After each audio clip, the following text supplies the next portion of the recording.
So the final lecture in this first part of the series, the end of the first millennium, Catholicos John of Droschanagert, Ukhtanes of Sebastea, and Stephen of Taron.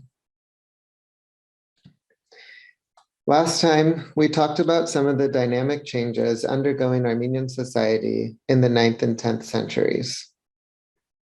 The rise and dominance of three principal families, the Bagratuni, Artsruni, and Siuni, that expanded their domains and established autonomous kingdoms within the overarching structure of the caliphate.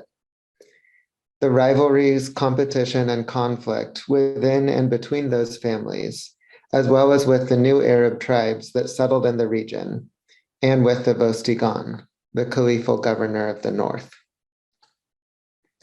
We talked about the sustained economic boom across the Eastern Mediterranean and Near East that led to the founding and expansion of urban mercantile centers, such as Ani, Kars, and Artsan, which facilitated the overland international trade between the caliphate and other states like Byzantium to the west and the Khazars to the north. We talked about the increased wealth available to local rulers across the many provinces of the Islamic world due to this economic expansion, the overall uptick in international trade, and the decentralization of the caliphate, which meant less taxes paid to the center by local rulers, and wealth thus more evenly distributed among these elite leaders, rather than it all being funneled to the caliphal capital.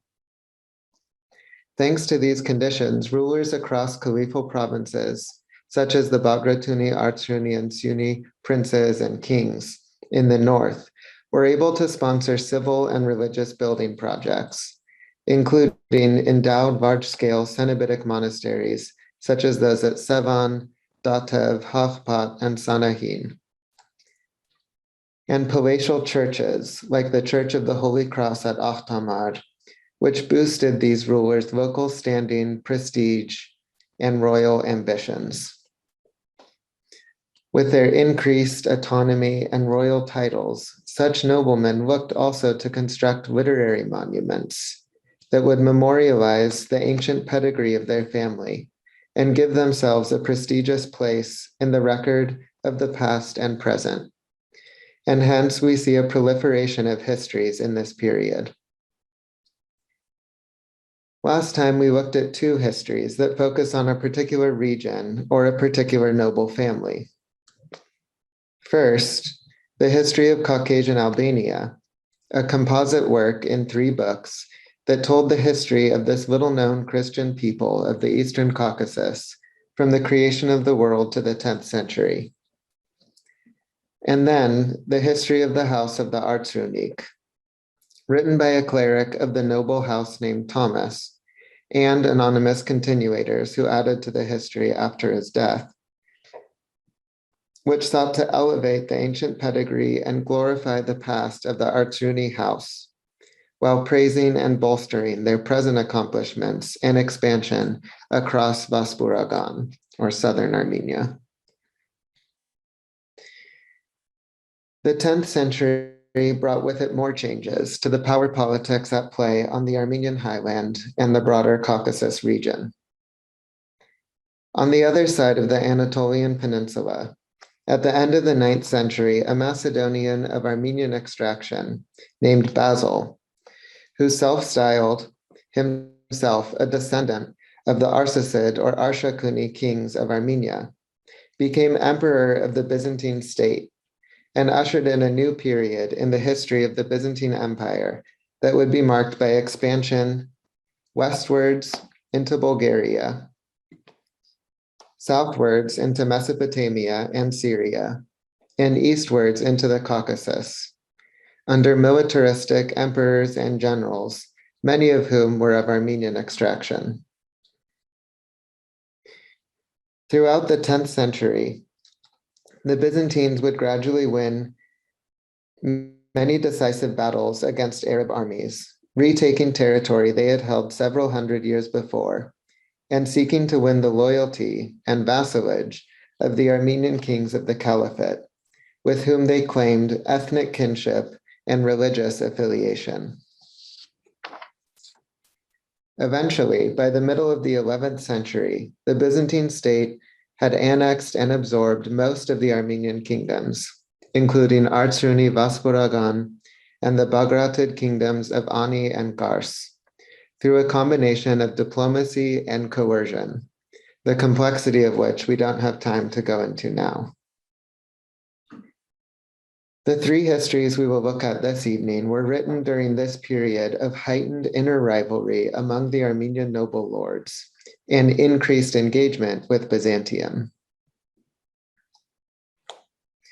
So the first is the History of Armenia by John the Catholicos, or Horomos. And you can see the editions on the screen. So here's the edition published with translation and commentary by Har Krikor Maksudian, the first director of the Zohrab Center, so my predecessor of a number of years. And there's also an excellent edition in French, 2 volumes with introduction, translation, and notes. Let's see.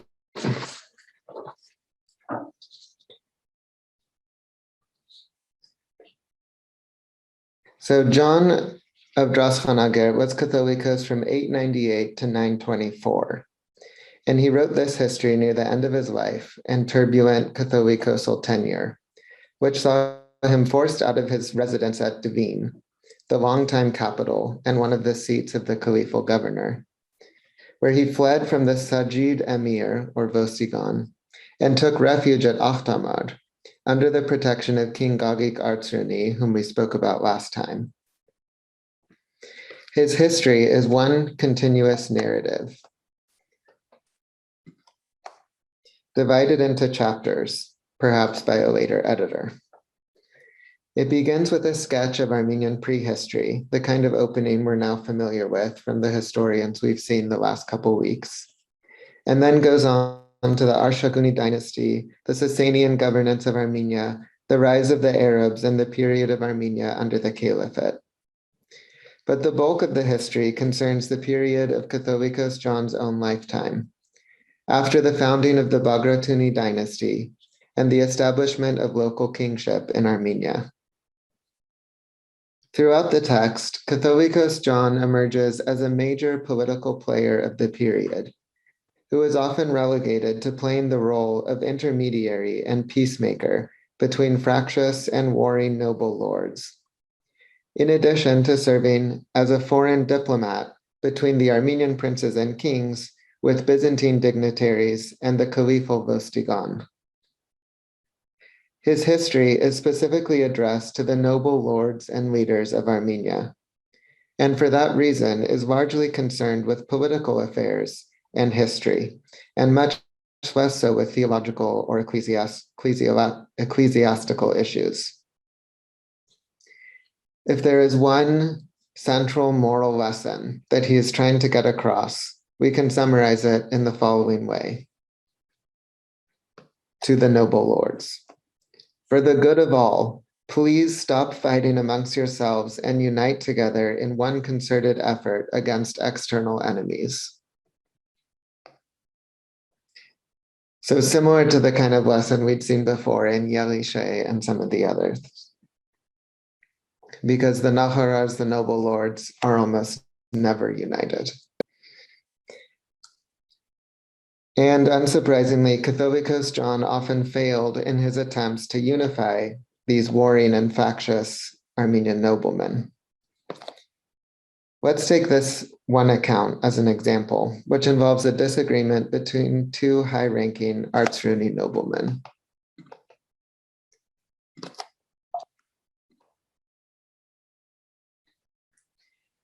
About this time, Ashod, the great prince of the Artsruni, who was of the descendants of King Sennacherib, set out to make a tour of his own domain with a small army.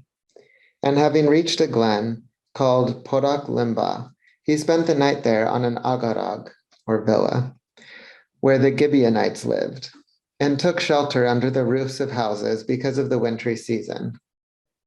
Hassan Artsruni. So notice first the Arabic name, Hassan, and then also that he's from the same family as this Ashod. So Hassan Artsruni, the son of Vasak, who had renounced Christ, and the paternal aunt of the very same Prince Ashod, had his residence at the fortress of Sevan. Upon learning that Prince Ashod had encamped in this glen, he was deceived by the wicked wiles of Satan, and blinded by his own free will, he secretly mustered his forces, got ready his assassins, marshaled his warriors, bowmen, hatchetmen, swordsmen, and vigorous peltasts, and followed them closely behind. Marching through the night, they came upon the prince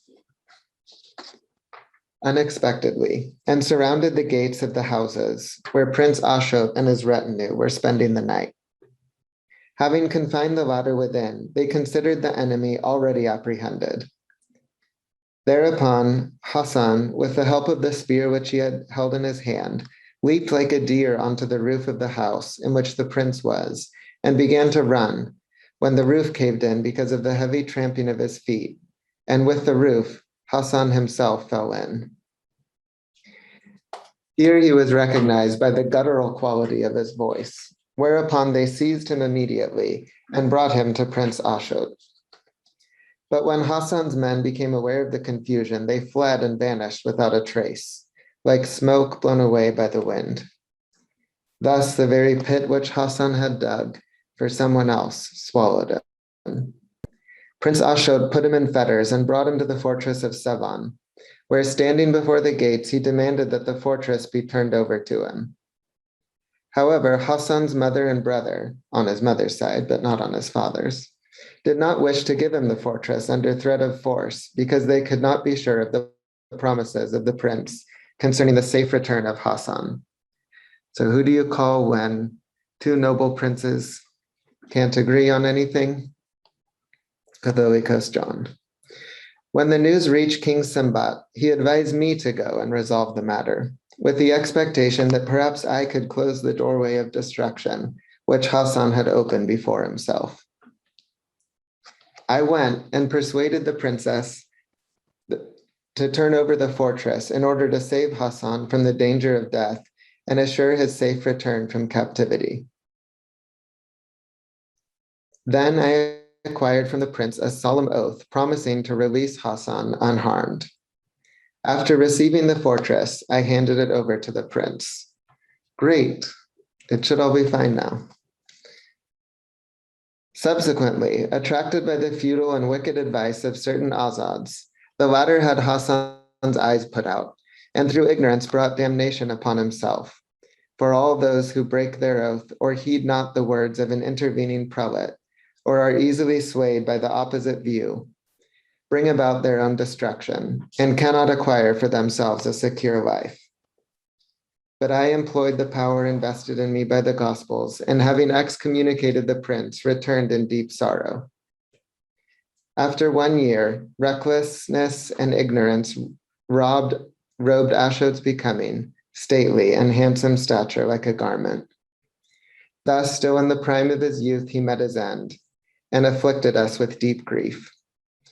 His brother Gagik succeeded to his large domain, and King Sambat set up his younger brother, Gurgan, as Marspan of Armenia.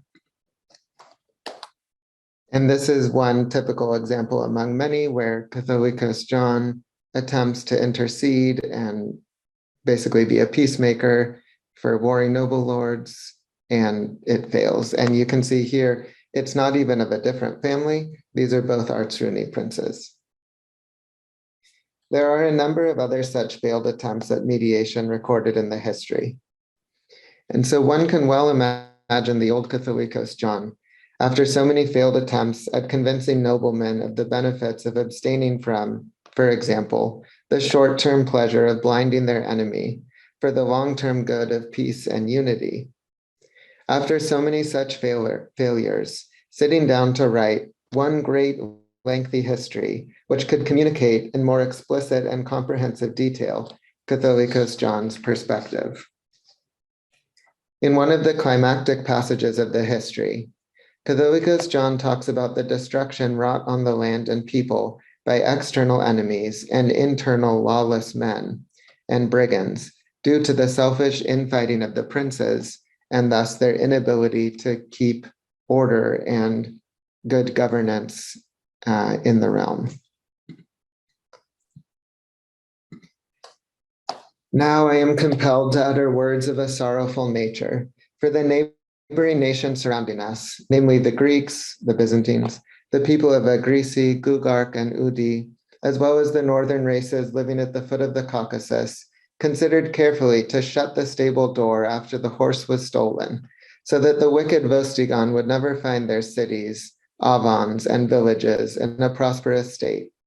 And for this reason, they tried to destroy everything that was to be found at the borders of their respective provinces. Mixed among the latter were also thieves and brigands, who rose in arms against our country. At their hands, the God-built churches suffered numerous calamities, which left them in a state of waste, desolation, and ruin. And this is a common theme in other histories of the 10th century about brigands, essentially bandits, who go around and rob these expensive churches. So you have all these churches built that are endowed with all these precious liturgical objects, and these bands of bandits will go along and attack the churches, steal their precious objects, and the monks are essentially defenseless there. They don't have weapons. It's the noble's job to protect them. They devastated many provinces and turned them into deserts, untrodden and barren, almost like a land through which men had never passed, and where the Son of Man had never dwelt. Thus, they turned the habitable places into wasteland.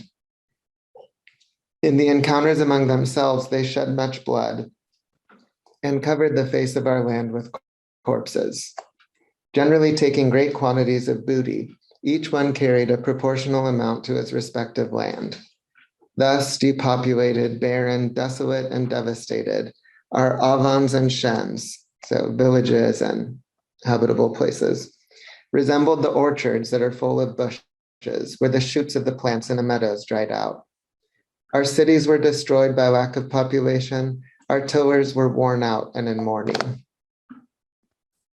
Thus our shame covered us, and through us the prophecy of Isaiah came to its fulfillment. While we suffered such afflictions at the hands of the foreign invaders, we had our eyes fixed on our kings, as well as the princes, lords, and naharars of our land, and raised our hopes high, thinking that the latter would not succumb to the contest and fall, but make the attempt to find a solution to this misfortune, and befittingly unite in a common brotherhood with one spirit, and like David, hurl the sling at the carnal pyramid of the new Goliath, or like Gideon in the cake of barley bread that trembled and put to flight the forces of the enemy with the sword of the Lord, or like Jael, smite the nail into the temples of Sisera after making him drink the milk, or like Maccabee, rescue themselves from the siege. Thus we expected them to liberate the Catholic Church and liberate the necks of the faithful from the sway of the enemy, as well as save the children of those that were killed. However, this is not what we witnessed. On the contrary, it was the exact opposite. For the poor tried to surpass the rich, and the servants, in accordance with Solomon, maneuvered to make their masters crawl on the ground and mount the fiery steeds of the latter. They defied those who trampled them underfoot and became arrogant in a great rebellion. On the other hand, our kings, lords, and princes tried to break up and take away the homes of each one of the original Naharardoms, in accord with their whims, created new Bayazads and Spasalars, political and military offices of their own. Brother rose against brother and kinsman against kinsman, because jealousy, malevolence, agitation, and absolute hatred turned them against one another. Thus, falling on one another en masse, they fought as enemies, and having always their swords ready at their sides, shed more of their own blood than that of the enemy. They tore down with their own hands all of their cities, villages, avans, agarags, villas, and houses. These crimes which they committed out of enmity were the cause of the invasions of the brigands against us, in accordance with the words of Solomon. So you can see in a passage like this that this history being addressed to the noble lords, it's essentially Catholicos John, especially in this passage, it's like a sermon that he's giving them. And he's essentially showing what's the result like for the people on the other side that are suffering. So you're up there, you're struggling, trying to advance your own family's position, engaging in interfamilial rivalry, and meanwhile, look at the effects it's having on the whole realm. This is his major point here and in much of the book. Even in a diplomatic letter addressed from the Patriarch of Constantinople, at the time Nicholas Mysticus, to Catholicos John, which the latter has included in his history, gets at this same point. Unity for the sake of joint military effort against the common enemy. So instead of fighting amongst yourselves and causing havoc to the land, unite together, establish a good governance, and be able to fight the Muslim enemy. This is, of course, the Byzantine perspective. And so a lot of scholars think this letter is authentic. It definitely fits perfectly well with Catholicos John's overall message. So he says, at that time, the great Patriarch of Constantinople, Nicholas, hearing of the calamities and the hardships that had come upon us, wrote me the following letter. To the most holy, God-loving spiritual father and our very dear brother, Lord Horomos, Catholicos of Greater Armenia, from Nicholas, by the mercy of God, Archbishop of Constantinople, and servant of the servants of God. Greetings in the name of the Lord. I think that your God-loving lordship is not aware of the deep sorrow and ceaseless grief of our heart on behalf of the Armenians, the Iberians, and the Albanians, who collectively comprise your faithful flock, upon whom the Ishmaelite Saracen tyrants have inflicted severe travail and afflictions. It's very interesting how it's addressed here. He addresses him as the one who's in charge of the Armenians, Iberians, and Albanians. But we know from previous lectures that by the 7th century, there'd been a break between the Armenians and Iberians, or Eastern Georgians, who were now already aligned or part of the broader Byzantine church. But here you can see, because the Patriarch of Constantinople himself is acting in a diplomatic way and looking to make a political alliance with these Christian peoples of the Caliphate, he tells the Catholicos essentially what he wants to hear, that the Iberians are also part of his flock, or that's one interpretation. Although we could not witness with our own eyes the visitation of danger upon your flock, as we are physically beyond range, yet hearing of the trouble that your land is suffering at the hands of the wicked, we deplore it with deep personal grief and mourn with great sorrow. If those of us who are at a great distance from you have received these tidings through hearsay with such personal grief, then how much severer all these must have affected you, who partook of the torments together with your flock, and were persecuted as well as clubbed and beaten by the impious and wicked rebels. What could be done that might have been proper and fit? What could be said in consolation for such a wickedness? How could righteousness follow this in order to dispel the scandal which is close at hand? Now, if it seems proper to your holiness, first of all, it is necessary to call upon the divine providence and succor at all times, and lifting up your arms, ask the Lord God with all your heart to have mercy on your flock, namely the Armenians, the Iberians, and the Albanians. So he's really buttering them up here. Think of the public welfare and never again tolerate its loss. Take upon yourself the task of admonishing all of them at all times in the knowledge of God, as well as that of binding and absolving them with the Christ-given authority with which you were invested to perform matters in heaven and on earth. At least stop the wicked hostilities that prevail among them. Do not let them remain in their wild, beastly state, whereby they fall upon one another in rage in order to kill.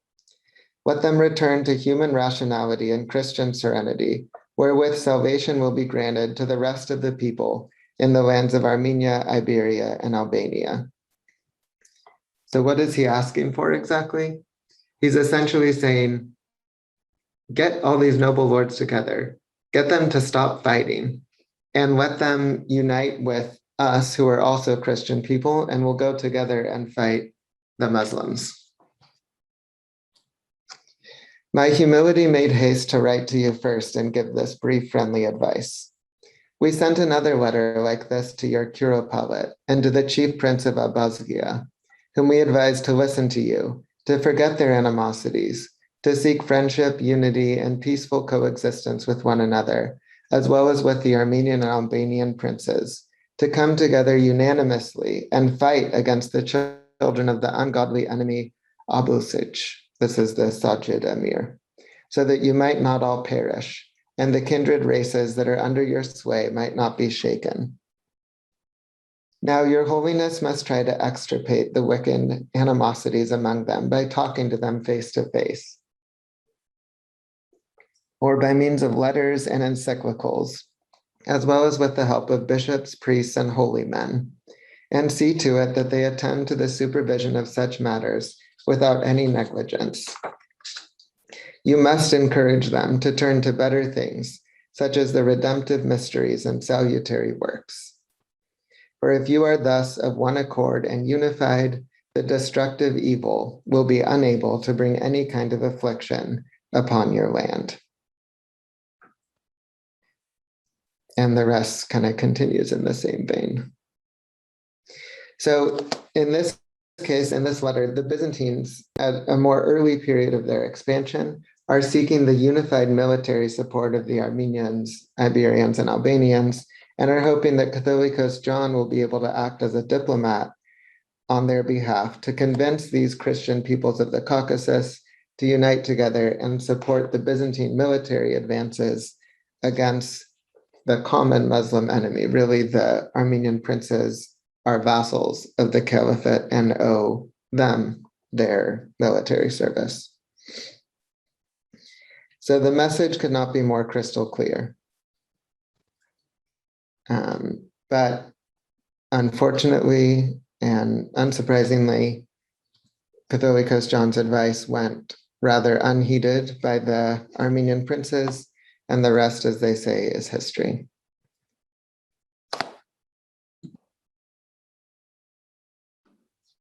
So the next text that we'll look at was by Ukhtanes, who was bishop of Sebastia in the second half of the 10th century. So here you can see the two published English translations of this by Salvan Arzumanian, part 1, the history of the patriarchs and kings of Armenia, and part 2, history of the severance of the Georgians from the Armenians. There was a part 3, which we'll get to, but it's unfortunately lost, no longer extant. So how about the context within which this history was written? So during the Byzantine expansion eastwards, which we talked about at the beginning, when they began to regain territory that had formerly been part of the caliphate, they soon faced a population problem. How were they going to populate their newly gained territory? Unsurprisingly, few from the Byzantine capital and its environs were interested in moving out east to this war-torn country. So the Byzantines turned to Syriac and Armenian Christians to repopulate these territories, thus initiating various waves of immigration. By the mid-10th century, there were sizable populations of Miaphysite, non-Chalcedonian, Armenians, and Syriac Christians living in the eastern provinces and themes of the Byzantine Empire. Parallel bishoprics were soon established, with Chalcedonian imperial bishops and non-Chalcedonian Armenian and Syriac bishops sharing overlapping jurisdictions. And this map shows that if you're able to look very closely. This situation of overlapping bishoprics, which is so common today, especially in a place like America, was unprecedented back then. And unsurprisingly, it wasn't long before confessional tensions began to rise. We hear in contemporary sources of one church denouncing the validity of the other church's sacraments, of bishops on either side rebaptizing those who had been baptized by the other church. And before too long, matters grew violent. Stephen of Taron, a contemporary to these events, whose history we'll look at next, tells of the physical violence and torture inflicted upon Armenian priests for refusing to accept Chalcedon, and of Armenian bishops in the region who accepted Chalcedon rather than face the same fate. And the episode he relates happened in the area of Sebastia, where large numbers of non-Chalcedonian Armenians had come to live in the 10th century. And let's look at his description. So he says, and the effeminate pastors, these are Byzantines he's talking about, and the metropolitan of Sebastia began to oppress the people of Armenia in matters of faith. He had recourse to violence and began to torture the priests concerning faith. And he conveyed the leading priests of the city of Sebastia in iron chains to the court of the king. Having been ill-treated in prison, the senior one of the priests, Gabriel, was killed. He was an old man and full of knowledge and steadfast in this divine faith. This occurred in 435, which is 986 or 87. Then others, insignificant priests and two bishops of Sebastia and Larissa, Sion and Hovhannes, through the same metropolitan, accepted the Council of Chalcedon and were excluded from the unanimity of Armenians. So these are Armenian bishops established in these new episcopal sees in Sebastia and Larissa in Byzantine territory, and they convert to Chalcedon, join the Byzantine church. And from that time, they banned the Armenian call to prayer in the city of Sebastia until King Basil came to the country of the East, which we shall recount in its place. That metropolitan and other metropolitans began to write very long letters to Lord Khlotzor, Catholicos of Armenia. The previously mentioned Vartabeds replied to them using very powerful arguments. We have deemed it appropriate to include one of the letters at this point.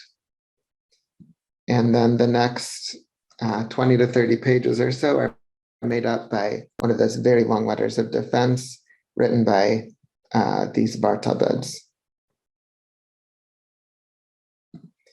So Ukhtanes was made bishop of Sebastia following these events and was commissioned by Anania, the first abbot of Nodek Monastery, to write this history that would focus on these theological and ecclesiological issues.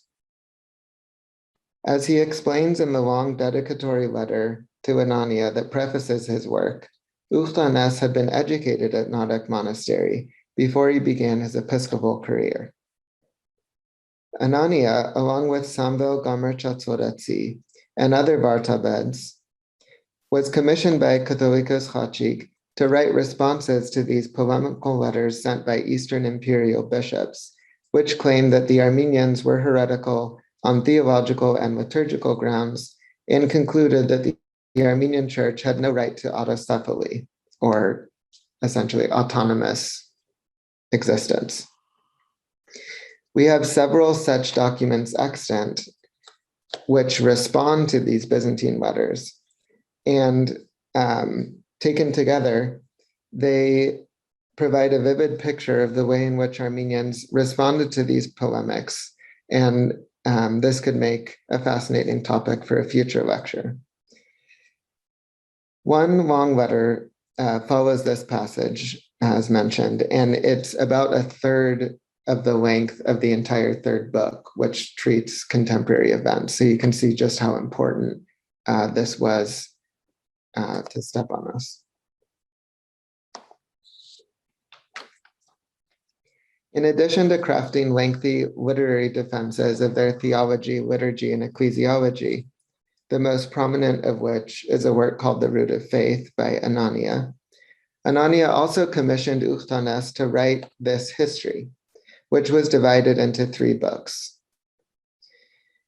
And so in the letter to his commissioner and former teacher Anania, Ukhtanes describes the book's contents. And so let's have a look at that. So he says, first book would be the list of our kings and patriarchs. Second, the secession of the Georgians from the unity of the Armenians. And third, the baptism of the nation called Zad, their districts and the principal villages and cities and fortresses, organized by district, which are in that country, just as your will commanded. And the monasteries with their monks, each by name, and the remote places of the hermits, both those who live in communities and those who live by themselves, whether in inhabited or uninhabited places, in order to illustrate the power of God, which worked in secret and openly on those who have been baptized, through the appearance of signs and miracles, visions and manifestations, altogether spiritual works. And the speech and the care and the labor and the testimony of the bishops of the see of the blessed Grigor and his servants, the cooperation and command of King Sambat, and the enthusiasm of the nobles for this spiritual work, and the testimony of the princes according to each one's authority, and the other members of the elite, according to each one's honor, those who worked with us in this discourse and spiritual endeavor.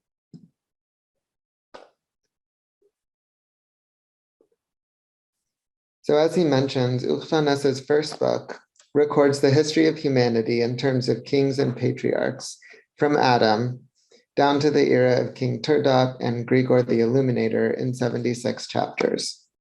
And this first book focuses especially on the intermingled history of the Roman and Armenian past, which would have been especially relevant given contemporary increased contact between Armenians and Eastern Romans or Byzantines, and the tense and hostile 10th century context of Sebastia in which it was written.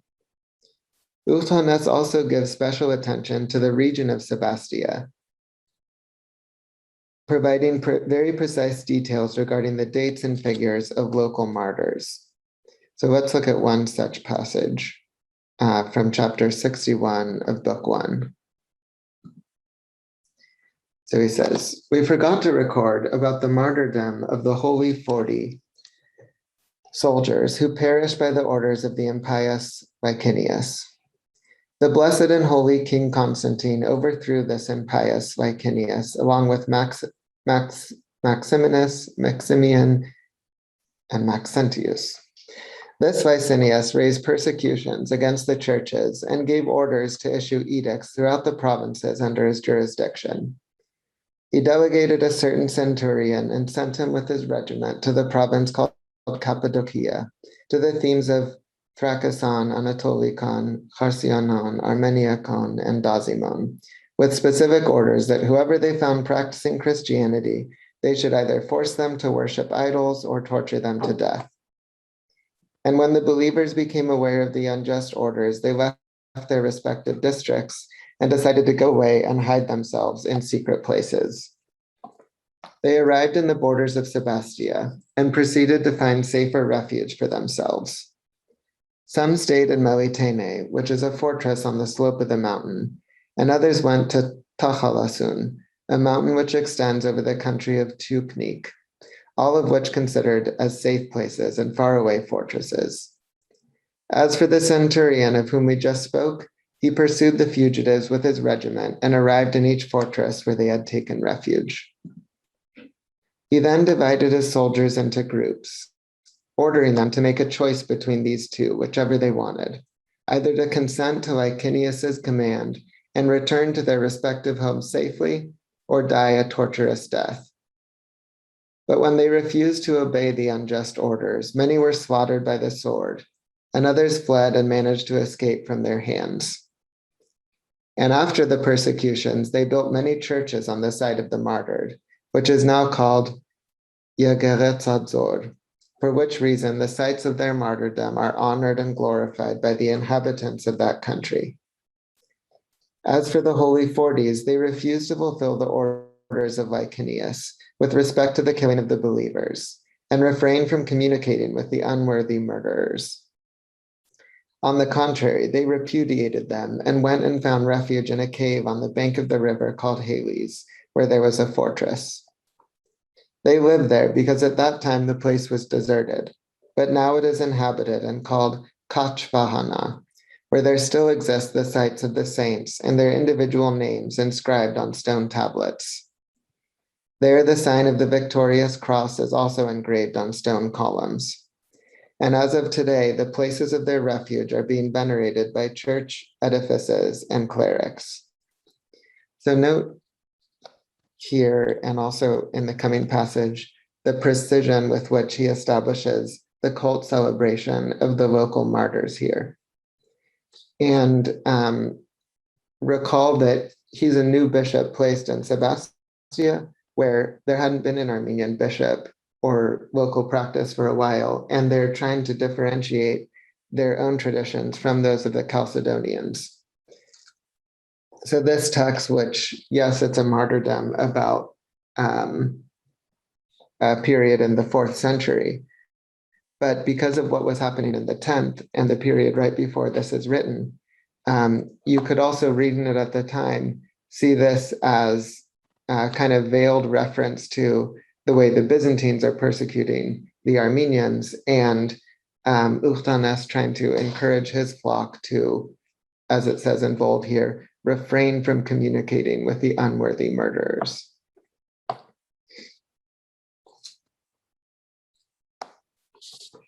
And I'll skip this part, but it goes on doing the same kind of thing. And you can see at the end how he gives such attention to indicating the precise date at which they're going to celebrate the feasts of these martyrs, which is different than the contemporary Chalcedonian practice.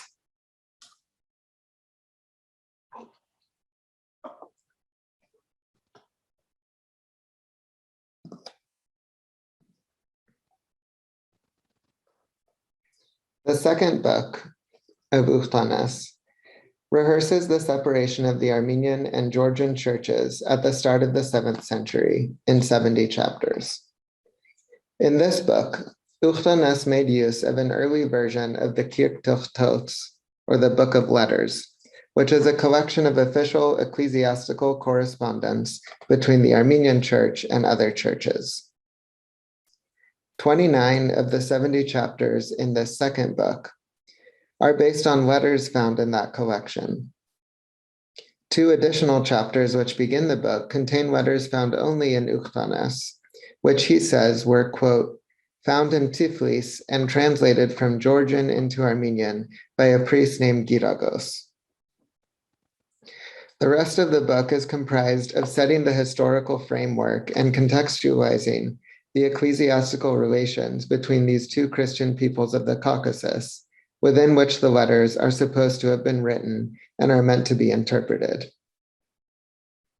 This vivid reconstruction of the 7th century past split between the Armenian and Georgian churches, which centered around conflicts over Chalcedon and the East Roman Byzantine Church, is also a great source for investigating the contemporary 10th century conflicts in the context of which it was written and which made those past events so relevant. And the third book, which would have been the most fascinating of all, but unfortunately doesn't exist anymore, covered the history of the Zad. So who was this nation called Zad anyway? So these were ethnic Armenians who belonged to the Chalcedonian Church. Zait or Zad was a pejorative term that meant half or incomplete or deficient or hybrid. And so it was used to designate the way in which such people were perceived as neither fully Roman Byzantine nor fully Armenian. During the latter half of the 10th century, in the context of these interconfessional battles that we noted above, there was a campaign initiated under the Catholicosal tenure of Khlotzor at the end of the 10th century to reintegrate such Chalcedonian Armenians into Armenian churches. Ukhtanes' lost third book would have provided detailed information on all of the above. And it is a great loss to church historians that it's no longer extant. And it's interesting to wonder about whether, was it intentionally destroyed at some point? How could it be the case that these two books survive, but this third doesn't? And no one really knows the context in which it was either lost or destroyed. In this section of the book, as Ukhtanes mentions, he apparently recorded events in order, quote, to illustrate the power of God which worked in secret and openly on those who have been baptized, through the appearance of signs and miracles, visions and manifestations.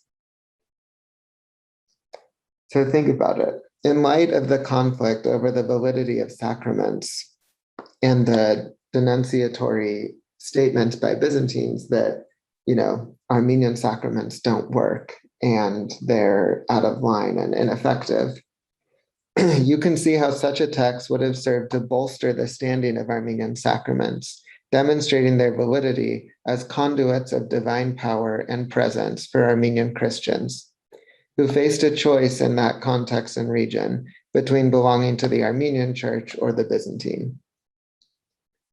Overall, then, Ukhtanes is a fascinating source to consider in light of the tense ecclesiastical relations between the Armenian and Byzantine churches in the 10th century.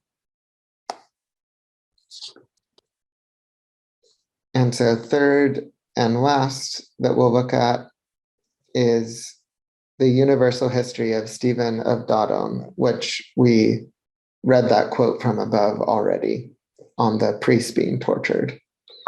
And so you can see on the screen, there's a great edition from 2017 with a translation, introduction, and commentary by Tim Greenwood, who we've mentioned before in some of the previous lectures. So this universal history of Stephen of Taron offers a uniquely Armenian perspective on the history of the world. Following in the tradition of Moses Horomos, but taking an even more expansive view, Stepanos fuses Armenian traditions within ancient Hebrew, Egyptian, Assyrian, and then closer to his own time, Persian, Roman, and Islamic history.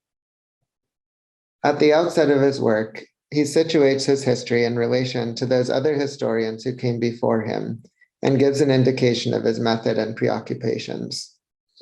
And so let's look at the opening and see how many of the historians that he talks about as coming before him when he gets to the Armenian ones that we've, read bits of and talked about together in this series.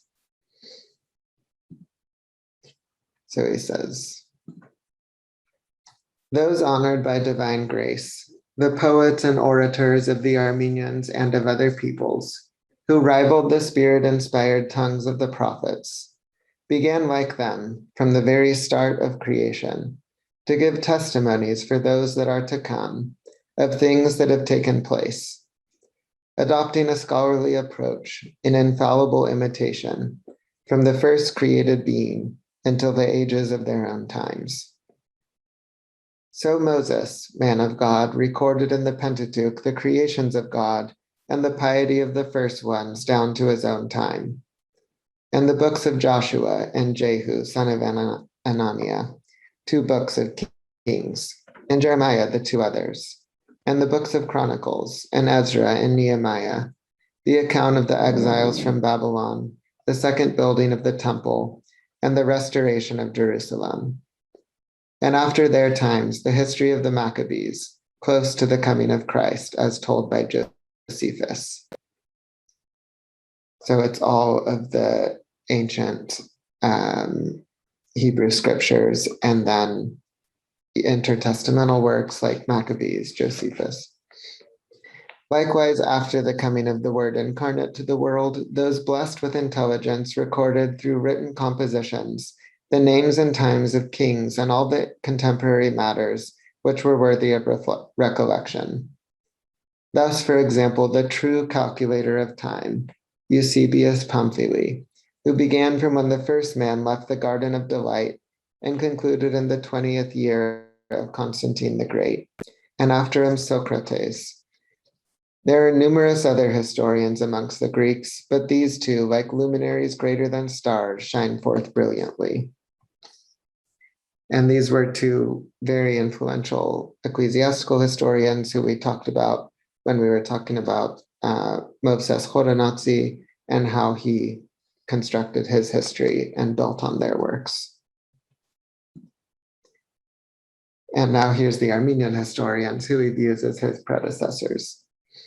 Now among us Armenians, first and foremost, the noble Agathangelos, who is the narrator of the astonishing miracles and sufferings of Saint Grigor, and the one who instigated our recognition of God. And after him, the great Moses, equal to Eusebius, Moses Horomos, who is named the father of literature. And then Vartabed Yelishe, who considered the torments and the killing of Vartan and his companions and the holy priests. And after, the history of Lazar Barpetsi, the orator, and Pafstos, who is also known as Buzant, and the history of Heraclius, which was said to be by Bishop Sabeos, and the history of Revont the priest, who recorded the emergence of the Arabs and the travails of Armenians in their tyranny. Last of all, in more recent days, the histories of Shapu Bagratuni, which is lost, and Lord Hovhannes, Catholicos of Armenia, those who were around in the time of Ashod and Sembat, the first kings of the Bagratunik. And so maybe some of these names were unfamiliar to you 6 weeks ago, but now after 6 weeks, we can see, we basically looked at every single one of these, and you can see laid out right before you what I said in the first lecture, which was that Armenian historians viewed themselves as writing in a continuous tradition, and the historical tradition as one continuous whole that each generation contributed to. And so what does he do with these? So he says, now having selected from all these, like picking delightful flowers, pleasing to the eye with very beautiful colors and sweetly scented, from far-stretched plains and mountain valleys, I have brought and offer this as a present to your God-loving person and your inquisitive intellect. Being obliged by your compelling order, O most learned one among scholars, with a divinely adorned and virtue-covered brilliance, honored above all, Lord Sarkis. Now let us begin at the beginning, when our forefather left the garden and inherited a land full of thorns.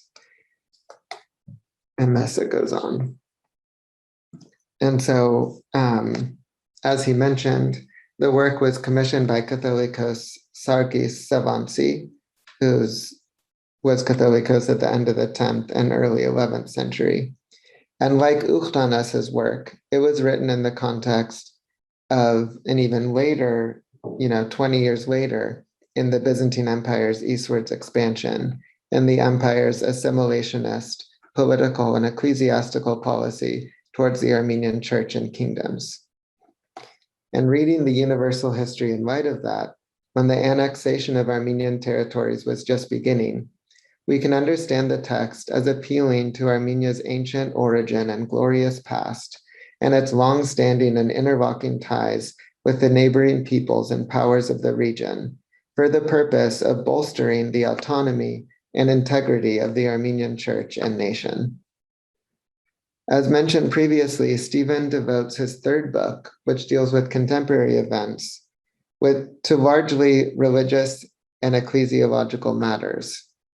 About a third of it alone, as I'd mentioned, is comprised of this lengthy theological letter mentioned above, which responds to the Byzantine polemics point by point. And so you can see what a preoccupation this was for writers at this time. Stephen was raised in a monastic environment and traveled to many of the Cenobitic monasteries that were founded in the period. And he's basically the best source on them. And he traveled to many of them, perhaps in part in order to conduct research for his book in the monastic libraries and to engage in conversation and interviews with Bartolbeds and monks. And the 7th chapter of his 3rd book gives a very vivid picture of the vibrant monastic environment of the period, with the founding of these new large Cenobitic monasteries and the famous scholars and spiritual men who lived in them. And so let's look at some of that chapter together before we close. So he says, at this time, Lord Anania was on the throne of the Patriarchate, revered for his holiness and cherished for his grace by his flock. So why is Anania looked on as so great as a Catholicos? Because he was very anti-Chalcedonian and also did these efforts, and that's very important for Stephen. So in this time, the order of monastic institutions flourished and shone in the country of Armenia. And in several places, monasteries were built, and those united in their love for Christ came together. The first was the very renowned community of Khlotzor in the district of Ashod. Its leader was Father Horomos, who had been expelled from the Western country, from the district of Egeratzik, by Chalcedonian man-confessing heretics who accepted only the humanity of Christ. He brought with him the flaming symbol of the Lord. Wherever he passed, many miracles and signs and healings occurred as a result of the venerable cross. Similarly, in our own time, with our own eyes, we can see that many sick and unwell people have been healed. It still exists, and it continues to accomplish its miracle working. He came and settled in the aforementioned place, Khlotzor, employing as the rule of the order the regulation of St. Basil the Great Patriarch. Around 300 hermits gathered around him. Next, in the district of Shirok, the monastery called Horomos was built by Horomos, who was embellished with every virtue and charitable qualities. He shared out of charity and virtuous conduct, to the extent that he stripped off all his clothing whenever he met beggars. He prepared the site as a place of rest for travelers and wayfarers. It was along one of the trade routes, to the extent that strangers were looked after as if they were in their own homes. The same mark of charity is evident in that house even today. It was very close by Ani. And the top picture is a picture before the genocide and then ruins from not long ago. Also at this time, Nadek was built in the district of Rushtunik under the same regulation, with multi-talented singers who added brilliance to worship and learned scholars. Similarly, in the district of Derjan, the monastery known as Khlotzor was built, which was called after its martyrium, St. Grigor's. It was founded by Father Sion, a diligent and ascetic servant of Christ, who approached the limits of purity and was translated from this life, leaving in his place as director of the community the elderly Bedros, who labored by day and night in the ministry of the Lord, working with his hands and singing psalms with his mouth, stretching out his arms all night. He spent his days in tear-filled laments. When his eyes grew weak in old age, with the approbation of everyone, he handed over the leadership to the Father Barcel, who became all for all. He met the needs of everyone and gave direction with a wise and thoughtful intelligence. When he died in life, he proclaimed life in death. He became a model of good conduct for those far and those near. A multitude of righteous men assembled beside him, ascetic, humble, elegantly embellished in the delights of fasting, only eating once a day and refreshed by drinking water on Saturday and Sunday during the days of Lent. I was with them during the days of Lent. I wrote these words in his memory, and I calculated the measure of the times according to my ability. At the same time, in the country of Lykandos, in the Nahar places, in the district of Harpert, the monastery was built by Father Movses, which is called by his name, following a well-organized rule with a multitude of brothers who displayed a range of brilliant scholarly gifts. Movses, the man of God, was from the people of the district of Taron. He became a source for good for all the Western country, multiplying the ranks of monks. This is in Byzantine territory, a Armenian monastery. He became akin to a guardian of tradition for our monks, and he remained active until our days. Of the same sort, and following the same discipline, the monastery of Hunsk in the district of Godin was built by Father Sarkis, filled with every godly precept. Also the elegantly embellished place which is named Gabudakar in the district of Arsharunik, and Dobrevank in the district of Shirag, and Sakhatskar in Khlotzor by Father Stepanos. Every one of these, and those others after them, who had been taught by them, were as one in their asceticism, untroubled by any selfishness of the spirit. None of them acquired anything for his mortal self, not even one mite. They did not eat anywhere except the common table, neither from fruits nor from herbs, but they practiced those things commanded according to the prescription of the Lord, chanting the songs of David night and day, glorifying continually. This was their work of martyrdom. How can we possibly describe in a few words the magnificently embellished virtues of the hermits, those who shared the cross with the crucified Christ, who lived excellent lives at that time, who thirsted and constantly denied the flesh? Men like the famous and praiseworthy Vardik, the abbot of Von Gotz, and the Holy Father Garmir, those who reckoned life in this world to be a shadow. They lived in solitude with the wild animals in the mountains and deserted places, in a state of fasting, to the point that they were made worthy to receive miracle-working power from the Lord. For a lion submitted to Vardik and brought to him the skin of a stag, and put down in front of and spread next to his feet 2 lion cubs. He placed his hand and healed their eyes, and he touched many other sick ones, and they were healed rapidly from their illness. And at the resting place of his bones, which is at Bongots, the healing of the sick still occurs, even today. There were also Vartabeds, instructed in the doctrine of the Lord and teachers of the truth. The elderly Basilios, very forthright in speaking, and a bold proclaimer in describing the law of the Lord, and Grigor, a priest of the married ones, eloquent and loquacious on the parables of the Lord, and Stepanos, the pupil of Barsi, who was called spiritual, with apostle-like gifts in word and deed. With this man also, the one renowned in knowledge and virtue, Moses, who could last without food for 40 days. And David, looking like a beggar and an abject lover of filth, yet wise, who was known as Leatherfoot. And Bedros, true commentator of the Holy Scriptures, and Anania, a great scholar, who was a monk of Nadeg. His book was directed against the sect of Tondrakotsik and other heresies. In our youth, we saw some of these, in their old age, with our own eyes, tasting the sweet delights of their words.